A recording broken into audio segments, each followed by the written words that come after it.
Pas disponible pour apprendre? Découvrez la technique simple qui débloque le cerveau d'un élève en stress.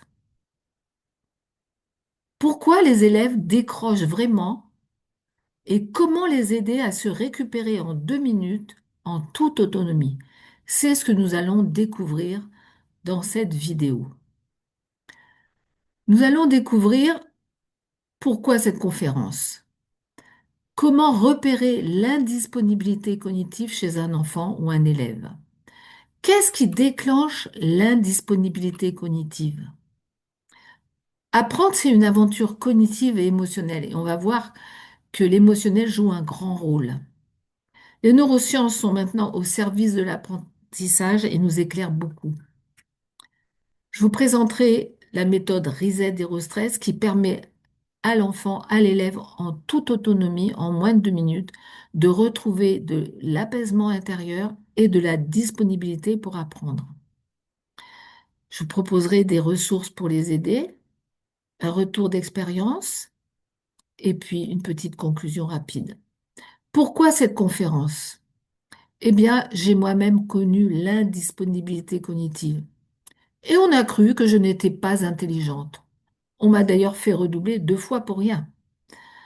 Mon vécu émotionnel de l'époque m'empêchait d'apprendre. Ma mère était gravement malade. Chaque jour, je craignais de la retrouver morte en rentrant chez moi.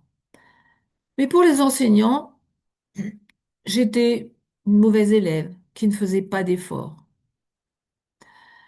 Boris Cyrulnik nous dit sécuriser le blessé de l'âme et la construction reprendra. C'est extrêmement important. Et on allait voir comment sécuriser le blessé de l'âme. La réussite scolaire, c'est un enjeu majeur pour toute la société, les enseignants, les parents, les professionnels de santé, les animateurs, les élus. Aujourd'hui, nous avons des enquêtes nationales et internationales qui mesurent les acquis des élèves. Et en France, près d'un élève sur 5, soit environ 20% des élèves, connaissent des difficultés scolaires importantes à l'entrée du collège. Là, nous nous intéressons particulièrement aux enfants de l'élémentaire de 6 à 10 ans. Alors, 13% des enfants présentent un trouble probable de santé mentale.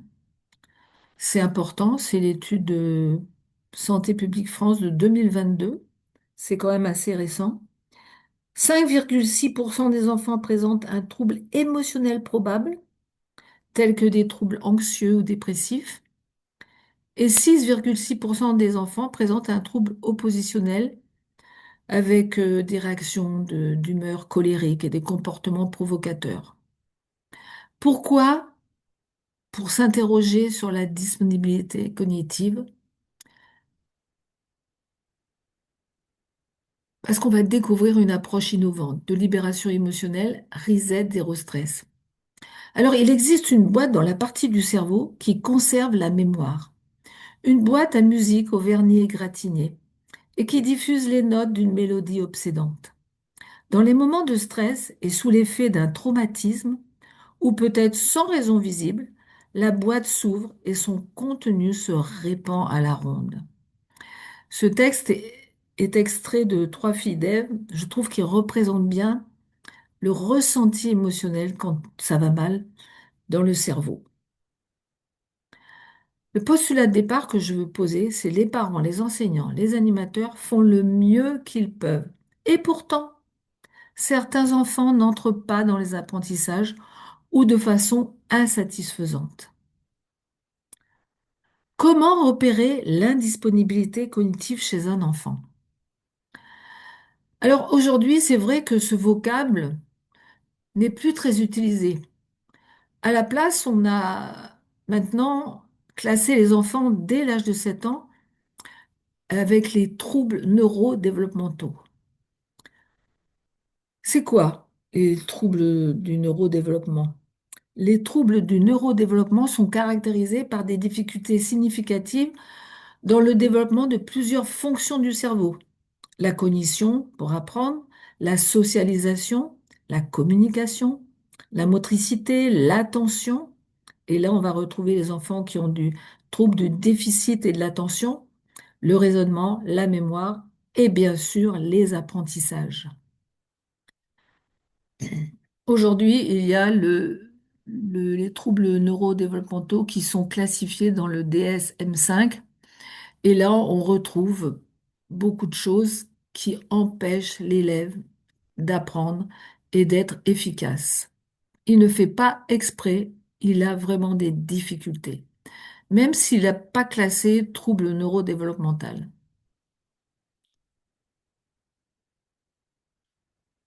Qu'est-ce que tous les enfants en difficulté ont en commun? Eh bien, pour moi, ils ont tous en commun une gestion des émotions inefficace.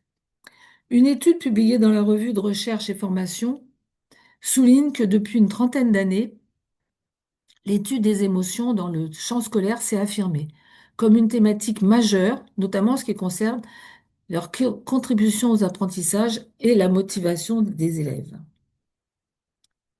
Comment être motivé pour apprendre si je suis tellement préoccupé par quelque chose? Alors aujourd'hui, on parle de TOP, le trouble d'opposition avec provocation. On parle aussi des enfants qui ont des troubles du déficit et de l'attention avec hyperactivité ou sans hyperactivité. Une étude a montré que les élèves qui éprouvent des difficultés à gérer leurs émotions peuvent rencontrer des obstacles significatifs dans leurs apprentissages, même s'ils possèdent un potentiel intellectuel élevé. Je vous ai mis la source. Et j'ai connu ça.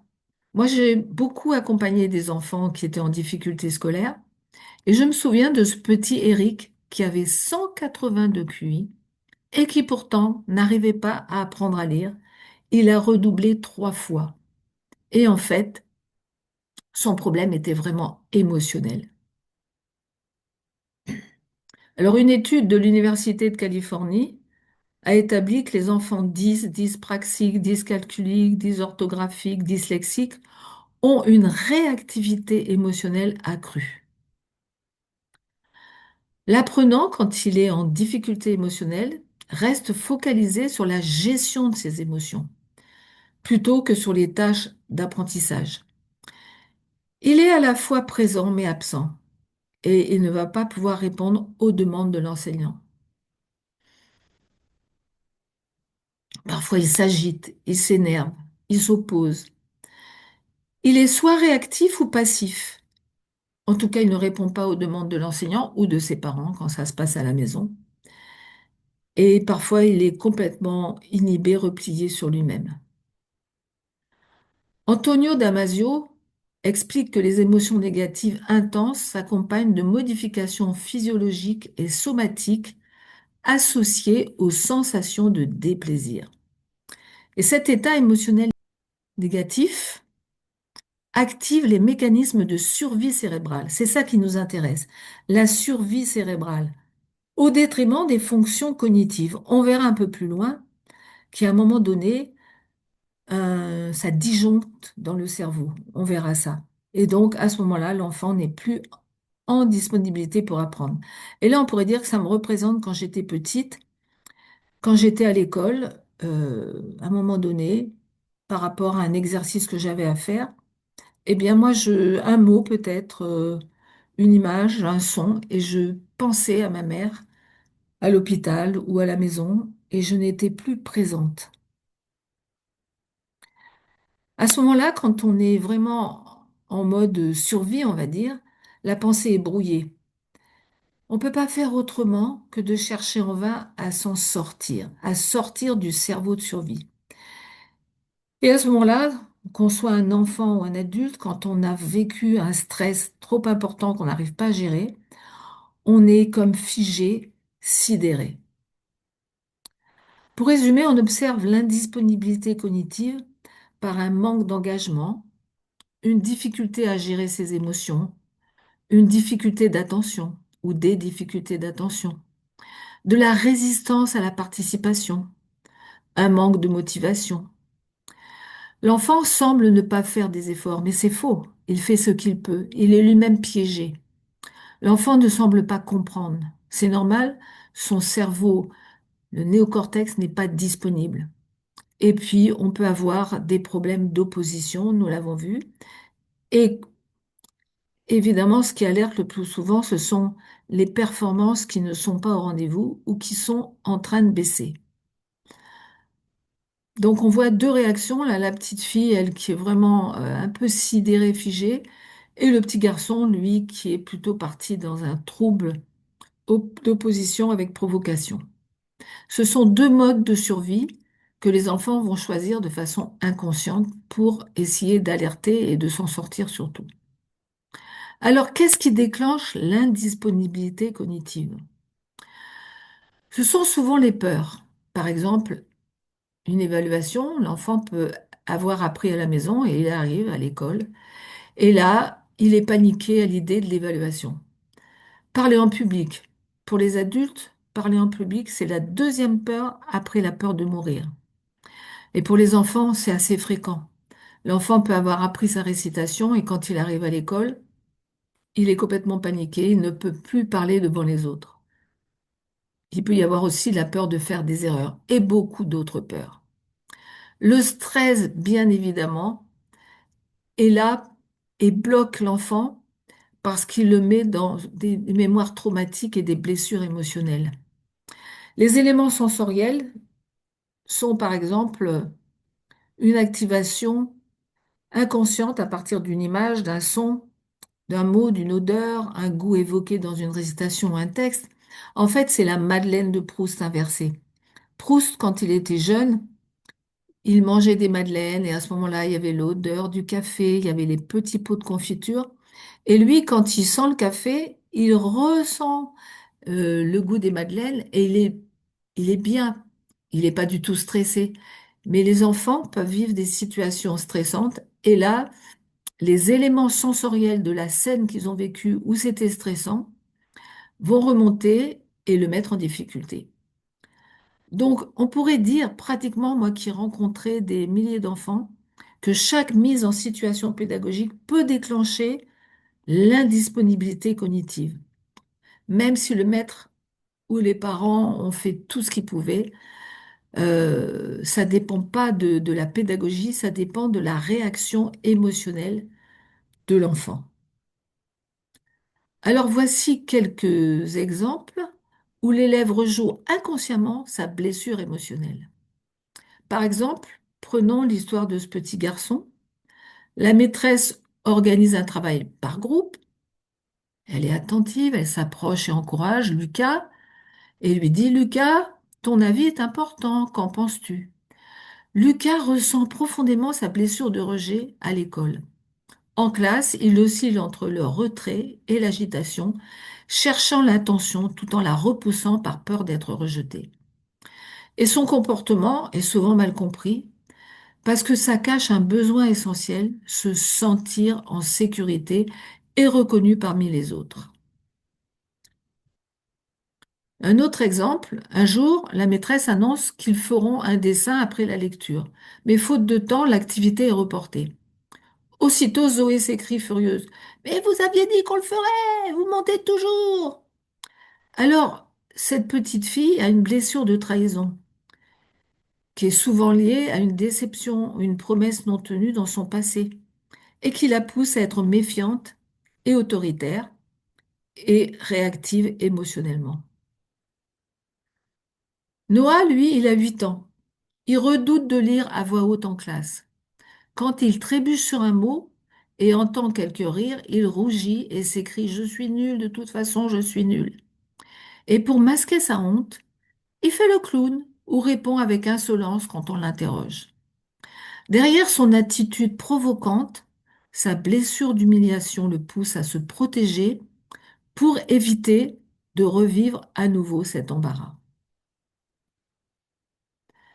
Léo, lui, a 9 ans. C'est un élève très sérieux, qui veut toujours bien faire.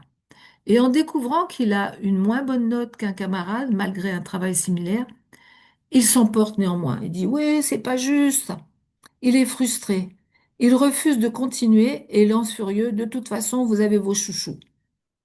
Lui, il a une blessure d'injustice qui le pousse à réagir avec rigidité dès qu'il se sent traité de manière inégal. C'est dans son ressenti. C'est pas la réalité, bien sûr. Camille adore travailler en groupe. Mais quand ses camarades commencent sans lui, alors là, il se lève et il dit, de toute façon, personne ne veut de moi. Quand la maîtresse l'encourage à participer, il boude ou il répond sèchement, rejetant l'aide qu'il espérait pourtant recevoir. Sa blessure d'abandon le pousse à se mettre en retrait. Théo, il a 8 ans. Et lui, c'est le son des pompiers ou de l'ambulance qui le stresse. Il se bloque chaque fois qu'il entend une sirène de pompiers ou d'ambulance. Ce son lui rappelle la fois où il a dû être hospitalisé en urgence.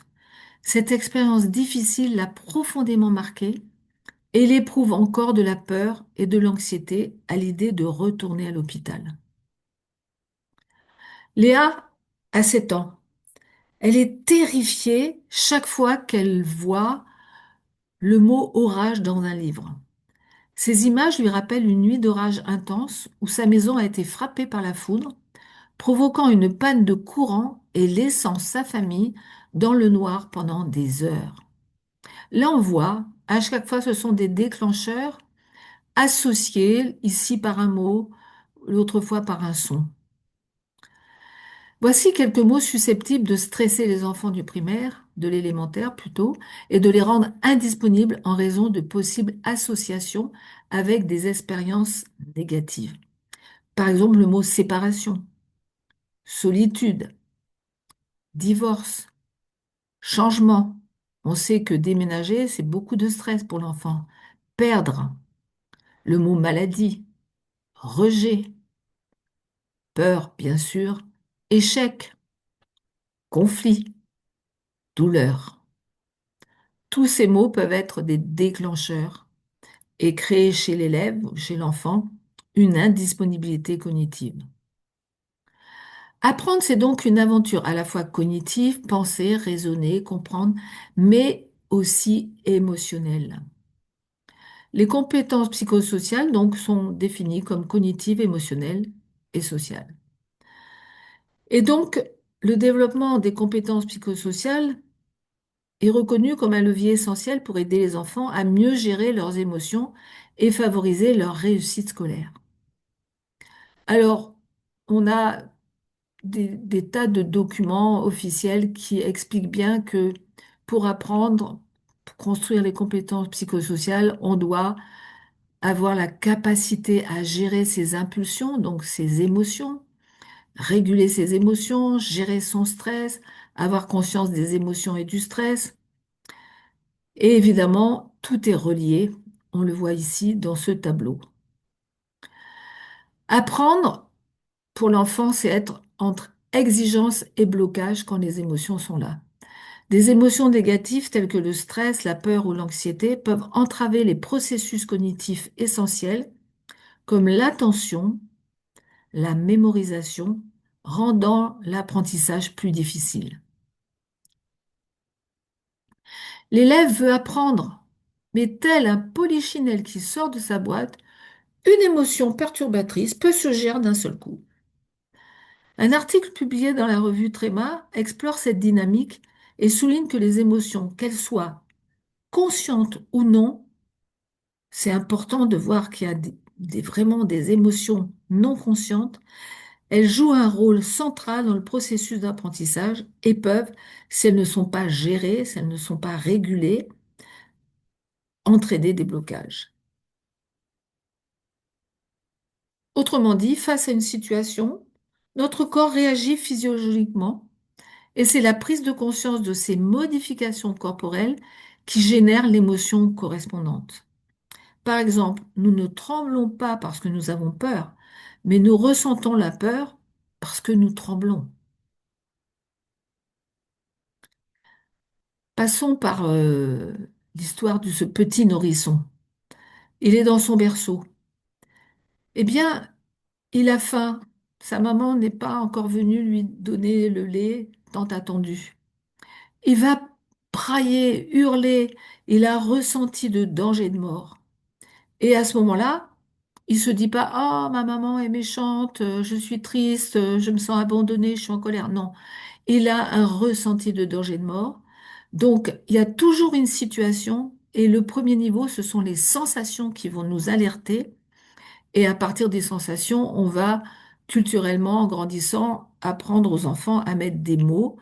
Et donc, on va apprendre les émotions, peur, tristesse, joie, euh, et puis aussi l'émotion euh, colère. Alors, reconnaître les émotions, exprimer son ressenti sans refoulement, exprimer son besoin caché dans l'émotion, comme par exemple la colère, avoir conscience des émotions et du stress, réguler ses émotions, gérer son stress, gérer ses impulsions, tout ça, c'est vital pour l'enfant. Les neurosciences, maintenant, sont au service de l'apprentissage. Les neurosciences nous éclairent beaucoup. Le système nerveux conscient et volontaire assure les fonctions sensorimotrices, comme par exemple écrire, lire, sauter, nager. Le système nerveux autonome, SNA, assure les fonctions automatiques et inconscientes. Elles ont été bien différenciées par Stéphane Porges, ce qu'on appelle la théorie polyvagale, en trois états. L'état de sécurité, l'état de danger et l'état de danger de mort. Le système vagal ventral, aussi appelé parasympathique, dans ce système-là, nous ressentons du calme, de la joie, du bien-être. La voie vagale ventrale est aussi celle du lien social et de l'attachement. Le système vagal central est synonyme de sécurité. Le système orthosympathique prépare le corps à un défi physique ou psychologique. Il s'active face à une situation de danger et permet la fuite ou le combat. Le système vagal dorsal, parasympathique, nous le ressentons lorsqu'il y a un danger de mort, un danger mortel, et à ce moment-là, il s'active. Cette terreur crée un effet de dissociation, de sidération, de figement. Nous avons trois réflexes archaïques de survie qui ont été là depuis la nuit des temps et qui nous ont d'ailleurs permis d'être toujours en vie aujourd'hui. Donc les trois mécanismes de survie, les trois réflexes archaïques, c'est fight, combattre, agressivité défensive, flight, suivre, fuir, s'en aller, fuir, et freeze, le figement, la sidération, le repli sur soi, l'inhibition. Quand le système nerveux autonome est dysrégulé, il peut indiquer un danger dans un environnement sécurisé et inversement, de la sécurité dans un environnement hostile. Je vous donne un exemple. Le père de Léo était très calme et souriant quand il était sobre. Mais quand il devenait alcoolique, quand il était sous l'emprise de l'alcool, il devenait agressif. Alors Léo peut éprouver de la peur face à quelqu'un de calme et de souriant, puisqu'il a associé qu'on peut être calme et violent en même temps, et agressif. Donc le système nerveux autonome est dysrégulé et la peur se déclenche dans des situations qui ne présentent pas un danger réel, mais des situations qui sont mémorisées. De quoi a besoin le système nerveux autonome de l'enfant pour être bien régulé? Eh bien, c'est assez simple. L'enfant a besoin de se sentir en sécurité. Et quand il s'agite comme ça sert à rien de lui dire calme-toi, calme-toi. L'urgence, c'est de l'aider à se remettre en sécurité. Et comment l'enfant peut-il faire? Moi, j'aime bien dire à l'enfant, c'est ton système nerveux qui réagit, pas toi. Je propose de lui enseigner comment faire avec la méthode Reset Zero Stress, où il va pouvoir ensuite, en moins de 2 minutes, retrouver de l'apaisement. Alors, pour prévenir un passage à l'acte, lui enseigner comment apaiser son système nerveux autonome avec Reset Zero Stress, c'est l'aider à retrouver de l'apaisement. Et quand il est dans l'émotion, il faut surtout pas lui demander de réfléchir à son acte pour construire le sens de la loi et de la règle. Il ne peut pas. Donc, on va partir de la situation où il est en difficulté, en stress, lui permettre de faire reset zéro stress, on verra un peu plus loin, et ensuite il va s'apaiser, et un peu plus tard, on va pouvoir travailler avec lui la question du sens de la loi et de la règle, et ensuite il va pouvoir aussi exprimer ses besoins, et on va pouvoir parler avec lui. Que se passe-t-il dans son cerveau en cas d'intensité émotionnelle? Eh bien, on peut dire qu'il y a un court-circuit, ça disjoncte. Regardons un schéma assez simple. Au milieu, en rose, il y a le cerveau émotionnel. Dans cette instance-là, il y a à la fois le thalamus, il y a aussi l'amygdale, l'hippocampe.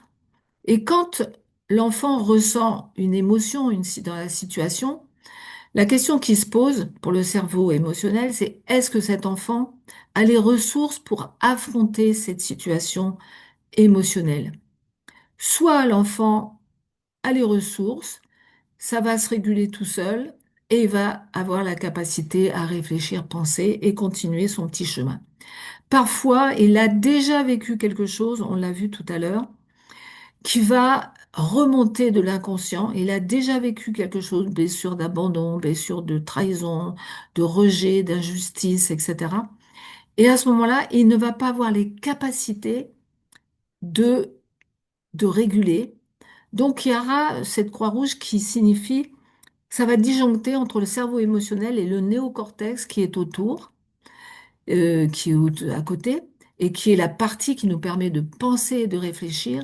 Et à ce moment-là, pour protéger l'enfant qui ne pourrait pas supporter ce trop-plein d'émotions, mais c'est pareil pour les adultes, pour nous éviter de trop souffrir, il va y avoir donc une coupure et l'information ne pourra plus passer entre le cerveau émotionnel et le néocortex. Et à ce moment-là, la pensée est brouillée, l'enfant n'est plus en capacité de raisonner et l'urgence pour lui, c'est de l'aider à retrouver de l'apaisement intérieur pour que la prochaine fois, après la méthode Reset Zero Stress, il y aura plus, ça va plus disjoncter entre le cerveau émotionnel et le néocortex, même si c'est le même déclencheur. Et à ce moment-là, l'information va pouvoir circuler. Donc, Reset Zero Stress va restaurer la circulation de l'information grâce à la mémoire sensorielle. Ah, ce serait bien si on avait un petit cordonnier qui pourrait sécuriser nos petits cœurs blessés et les aider. Alors, qu'est-ce que c'est le secret de Reset Zero Stress? Eh bien voilà, l'alarme de danger va être désactivée avec le lâcher-prise. Alors, le psychologue Bernard Sennfelder établit que lorsque nous expérimentons la peur sans y réagir, c'est ça le secret, sans y réagir, ce qui n'est absolument pas naturel, puisqu'on a des réactions archaïques naturelles de défense, ça demande une attitude nouvelle. Mais si on accepte de ne pas réagir, ni par l'expression émotionnelle, ni par des pensées, ni par la fuite, ni par la lutte, nos aires motrices cérébrales restent inactives. Si nous laissons faire, au bout d'un moment qui est très très court, notre cerveau archaïque, chargé de la réponse de stress, constatant par lui-même que nous sommes encore intacts et qu'il n'y a ni lésion ni mort, effacerait le signal cérébral de danger.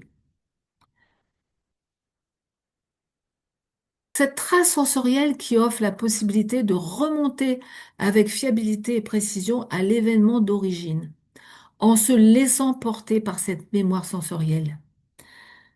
La régulation émotionnelle utilise la mémoire sensorielle et s'avère donc très écologique. C'est ce que nous dit le docteur Jacques Fumex, cofondateur de l'Institut international de santé émotionnelle, avec qui je travaille.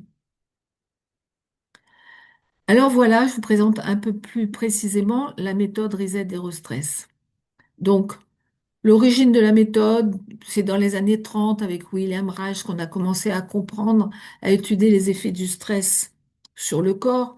Et puis ensuite, il y a eu beaucoup de personnes qui ont commencé à travailler, dont le docteur Jacques Fumex, sur les liens entre le stress, les déclencheurs émotionnels et ce qui se passe dans le corps et surtout comment retrouver l'apaisement pour pouvoir être disponible pour apprendre, c'est ce qui nous concerne. Donc, je fais partie des gens qui ont vraiment fait évoluer cette méthode, très simple. Chacun y apporte son expertise. Moi, me suis beaucoup intéressée aux enfants. Et donc, on va dire, on a tous cherché à optimiser la méthode pour que ça soit un accès avec un régulateur émotionnel par le corps, un accès direct et rapide.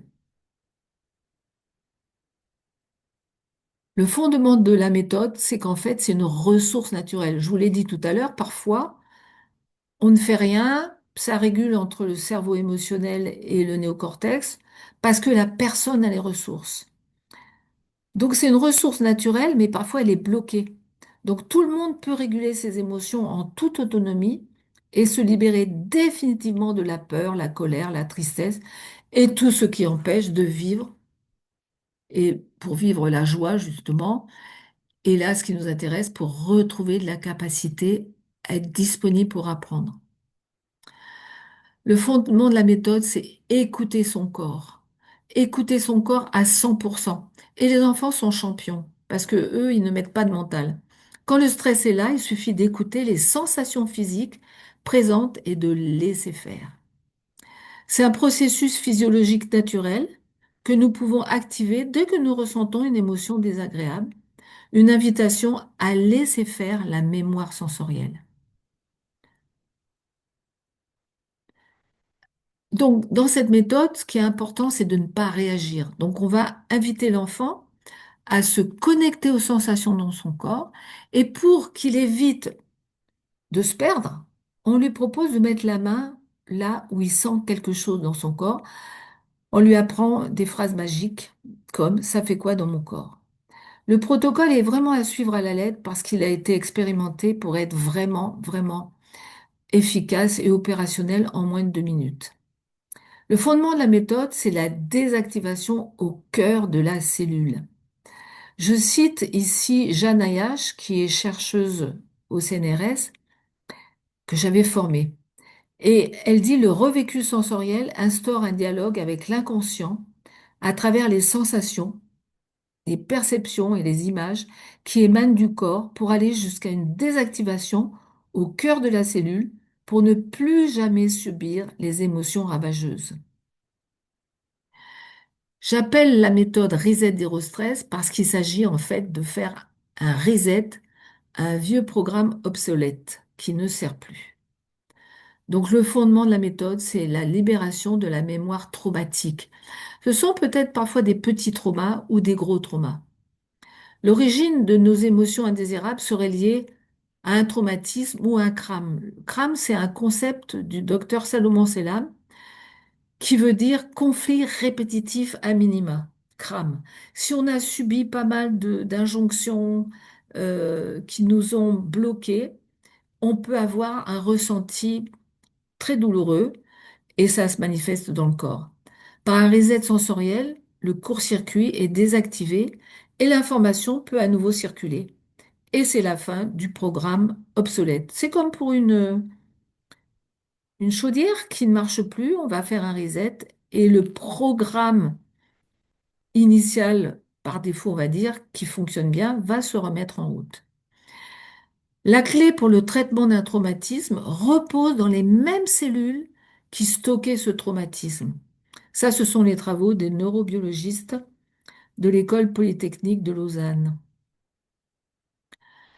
Le fondement, je vous ai dit, c'est laisser faire, c'est accueillir les sensations, laisser faire, pour donner le pouvoir à la mémoire sensorielle.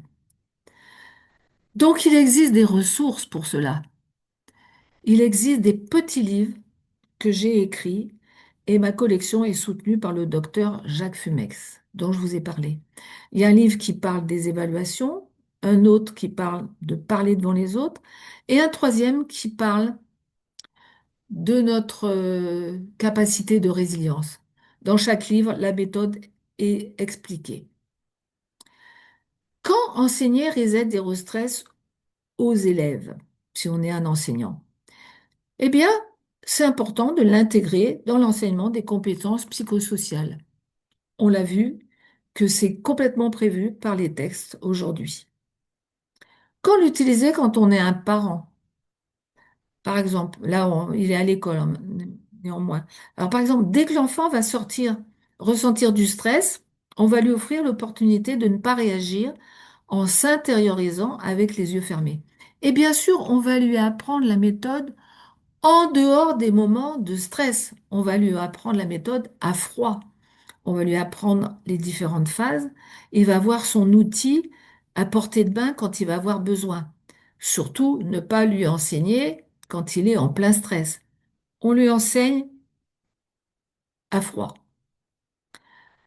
Alors j'ai inventé avec quelques personnes la petite chaise qui fait grandir. C'est-à-dire qu'à la maison, on peut avoir aussi une petite chaise qui fait grandir ou au centre aéré, à l'école.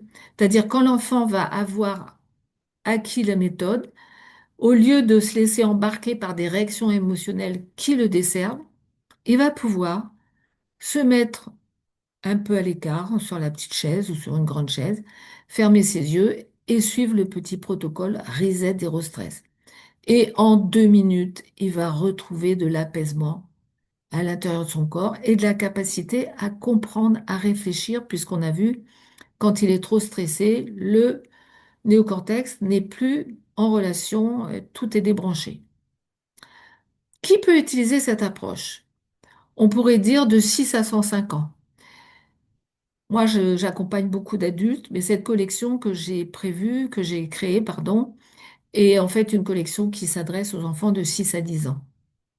Comment l'utiliser? Eh bien, suivre toutes les étapes du protocole et utiliser les mots des deux phrases magiques. Cette collection est disponible pour apprendre en 2 minutes, pour apprendre à le faire en 2 minutes. Il faut un peu plus de temps pour l'apprendre, mais l'enfant va le faire en 2 minutes. Alors, j'ai eu un retour d'expérience à vous partager parce que j'ai eu la chance de travailler avec une enseignante en Suisse qui pourtant avait une classe très, très difficile. Elle avait des enfants qui avaient des troubles du déficit de l'attention avec hyperactivité. Elle avait aussi une enfant qui avait été diagnostiquée avec des troubles du déficit de l'attention, mais aussi une autre avec des troubles du spectre autistique. Et donc, beaucoup d'enfants étaient en difficulté dans cette classe. Et il y avait aussi une fillette concernée par une procédure de signalement. Donc, ce sont des enfants qui ont vécu des traumas. C'est une petite fille qui avait certainement vécu un traumatisme. Donc, l'apprentissage a été fait. Toute la classe a participé. Elle a été complète. Et sauf 5 élèves qui n'ont pas fait. Alors, au début, alors attendez, puis rapidement, tout le monde l'a fait. Oui, c'est ça. Au début, il y a 5 élèves qui ne le faisaient pas, mais qui laissaient les autres faire. C'était ça qui était un peu surprenant. Ils étaient dans l'empathie, laissaient les autres faire. C'est-à-dire quand ils voyaient que les autres avaient toujours les yeux fermés pendant 2 minutes, ils étaient respectueux de cela. Irrespectueux. Alors, j'ai mis 4 minutes parce qu'en fait, quand on a fini de le faire dans 2 minutes, on va ouvrir les yeux et après, on peut refermer les yeux pour voir si c'est encore actif ou pas. Mais la plupart du temps, c'est plus actif. Mais si vraiment c'est actif, l'enfant va pas refaire encore 2 minutes. Mais souvent, ça suffit de le faire en 2 minutes. L'apprentissage a été soutenu par des vidéos en ventriloquie projetées aux élèves et aussi avec une affiche. Et c'est arrivé aussi dans les familles sous forme de petites affichettes.